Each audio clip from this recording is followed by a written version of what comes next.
नमस्कार, मैं हूं रविकांत। स्वागत है आप सबका। पाकिस्तान के बुरी तरह पिटने के बाद चीन अंदर ही अंदर बिल्कुल बौखलाया हुआ है और शर्मिंदगी का शिकार भी है।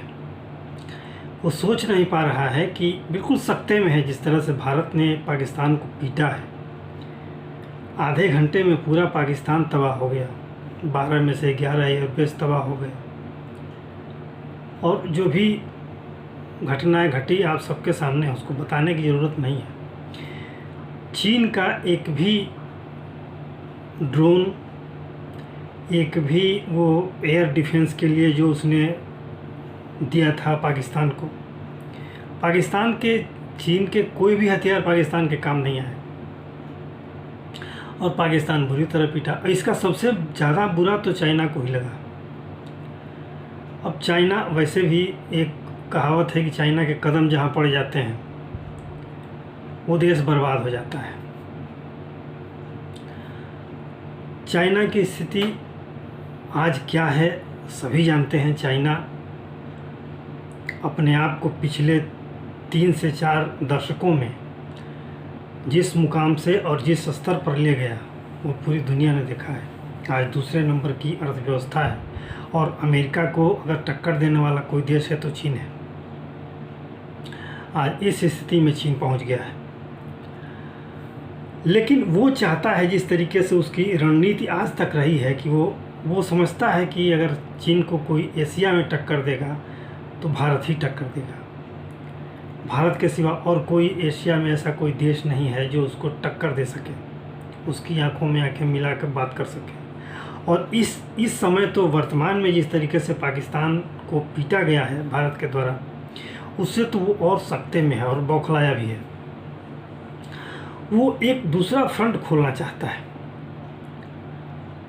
और तख्ता पलट के बाद ऐसी जो बांग्लादेश में तख्ता पलट हुआ, ऐसा होने के बाद उसे एक अच्छा चांस, गोल्डन चांस मिला हुआ है।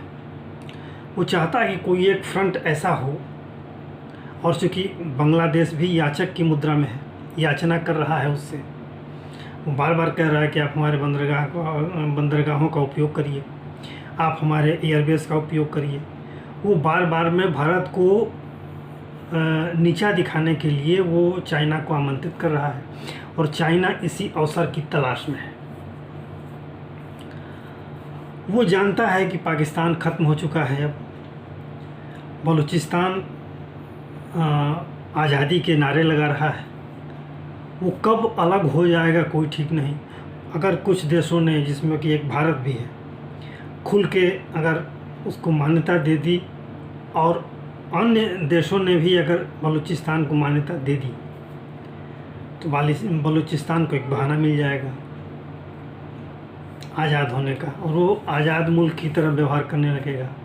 और जैसे ही बलूचिस्तान के साथ ऐसा होगा, वैसे ही सिंध भी कसमस आएगा। अगर सिंध कसमस आया तो उधर से पश्तूनों का दबाव बढ़ेगा पाकिस्तान के ऊपर। तो कुल मिला के पाकिस्तान की स्थिति बिल्कुल ख़त्म प्राय है। लेकिन पाकिस्तान में एक बड़ा काम कर दिया है चीन ने। जब भी पीओजेके की बात होगी, भारत ने जैसा कि कहा है, पाकिस्तान को संदेश दिया है, अब अगर बात होगी तो सिर्फ आतंकवाद और पाक अधिकृत जम्मू कश्मीर पर बात होगी। इसके अलावा किसी विषय पर हम बात नहीं करेंगे। अब अगर भारत आक्रामक अंदाज दिखाता है पीओजेके में, तो वहाँ उसके सामने चीन भी मिलेगा, क्योंकि गिलगिट बाल्टिस्तान और पीओके में बहुत बड़ा निवेश है चीन का। तो चीन जानता है कि जिस दिन पीओजेके को लेने की कोशिश करेगा भारत, तो सामने चीन खड़ा मिलेगा। चीन से भी निपटना होगा। और चीन से कैसे निपटेगा भारत, अपना वो समझता होगा। भारत की सेना इस बात को समझती है। कूटनीतिक स्तर पर भी, सैन्य स्तर पर भी, राजनीतिक स्तर पर भी। तो वो अलग विषय है। चीन अपना एक वहाँ ऐसी स्थिति में आ गया है कि जब भी पीओजेके की बात होगी तो चीन अड़ंगा वहाँ लगाएगा। इस स्थिति में चीन अपने आप को वहाँ स्थापित कर चुका है। स्थापित से मेरा मतलब बस वही है कि जो उसने वहाँ निवेश किया है वो निवेश को ऐसे बर्बाद नहीं करने देगा, ज़रूर प्रतिरोध करेगा। और भारत इस बात को समझता है। आज नहीं तो कल चीन से टकराव होना है, तो चीन इस बात को समझता है, जानता है कि आज नहीं तो कल भारत से टकराव होना ही होना है। तो वो चाहता है कि अगर कश्मीर की जो स्थिति है वर्तमान में, जो कश्मीर जिस तरह से POJK जिस तरह से विरोध कर रहा है पाकिस्तान की सरकार का और पाकिस्तान की मिलिट्री का, पाकिस्तानी ISI का जिस तरह से विरोध कर रहा है, वहाँ उसे चाइना को भी सपोर्ट नहीं मिल रहा है उस तरीके से जिस तरीके से चाइना चाहता है। अगर भारत का दबाव ज़्यादा बढ़ा तो हो सकता है चीन को बिना कुछ कहे पीछे हटना पड़े, जिसकी संभावना बहुत कम है। लेकिन अगर भारत ने कूटनीतिक स्तर पर, रणनीतिक स्तर पर पहले ही बढ़त बना ली तो चीन को पीछे हटना पड़ सकता है। इस स्थिति से बचने के लिए चीन चाहता है कि बांग्लादेश, जो कि सरेंडर कर चुका है चीन के आगे, उसे भी पैसा चाहिए। बार बार जो यूनुस की सरकार है वो कह रही है कि आप हमारे एयरवेज का इस्तेमाल करिए, आप हमारे पोर्ट का इस्तेमाल करिए, बंदरगाहों का इस्तेमाल करिए। तो यहाँ बांग्लादेश खुद याचक की भूमिका में है, याचना कर रहा है उससे, और इस मौके की तलाश में, इसी मौके की तलाश में चीन है। अब वो चीन चाहता है कि या तो कोई हमें एयरबेस वहाँ मिल जाए या कोई ऐसा बंदरगाह मिल जाए जहाँ हमारे कुछ नेवी का हिस्सा, नेवी का एक ढांचा खड़ा कर सकें, या एयरबेस में कुछ स्क्वाड्रन खड़ा करने का मौका हमें मिल जाए। और उस एयरबेस के हिसाब से, और वो चाहता है कि जो भारत का चिकन नेक है उसके आसपास कहीं एयरबेस मिले। एक जगह है लालबुनिरहाट, संभवतः चूँकि पुराना एयरबेस है वो उतना प्रयोग में नहीं होता है, तो उसकी, चूँकि चीन हमेशा कुटिल चाल चलता है, 2 कदम आगे और 1 कदम पीछे चलने की उसकी आदत है। अगर 2 कदम आगे चला, लाभ की स्थिति में रहा, तो 2 कदम और बढ़ाएगा, ये उसकी कुटिल चाल है। और अगर 2 कदम आगे बढ़ाने के बाद उसे नुकसान दिखा, चाहे दबाव महसूस किया, 1 कदम पीछे हट जाएगा। ये उसकी चाल है, ये उसकी पॉलिसी रही है हमेशा, ये उसकी रणनीति रही है, और इसी आधार पर वो किसी भी देश के साथ ऐसा काम करता है, और भारत के साथ तो ख़ास तौर से। अब आप देखिए, जैसे पाकिस्तान के साथ पाकिस्तान पिटा, उसको लज्जा आई और मन ही मन कुड़न हुई उसके अंदर, तो अरुणाचल में उसने एक चाल चला, कुछ वहाँ के गांव और स्थानों के नाम चाइनीज़ नाम के ऊपर रखा। हालांकि उसका कोई मतलब नहीं है, भारत ने उसका खंडन किया है। आपके इस चाल का कोई मतलब नहीं है, वो अरुणाचल का पूरा हिस्सा हमारा हिस्सा है, आपके नाम रखने से कुछ नहीं होता है। लेकिन चीन की इन कुटिल चालों से भारत को चौकन्ना तो रहना चाहिए, और आज नहीं तो कल चीन से एक बड़ा संघर्ष होना ही होना है। तो भारत की भी रणनीति ये होनी चाहिए कि जो चिकन नेक का गलियारा है उसे चौड़ा किया जाए। चौड़ा कैसे होगा? रणनीतिक तौर पर भारतीय सेना इसे समझती है, भारत की सरकार भी इसे समझती है, लेकिन चीन की कुटिल चालों को किस तरह से नेस्तनाबूद किया जाए, किस तरह से चीन को पिछले पांव में लाया जाए, ये भारत की राजनीति, भारत की सरकार, भारत की सेना, भारत की कूटनीति, ये बखूबी चीन से परिचित है।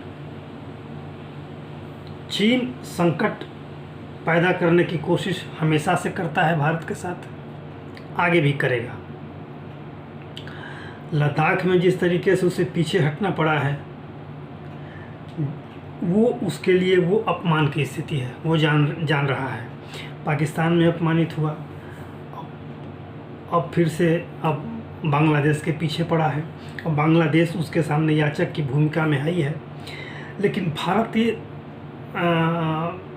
भारतीय सेना की जो तैयारी है, वो जो संकेत मिल रहे हैं, वो भारतीय सेना की तैयारी दोनों मोर्चों पर लगातार, भारत की सेना ने कई बार ऐसा बयान भी दिया है मीडिया के सामने कि हम 2 फ्रंट वार के लिए तैयार हैं। और जब भी भारत बड़ी कार्रवाई करेगा तो उसे इसका कहीं न कहीं आंशिक या पूर्णतः इसका सामना करना पड़ेगा।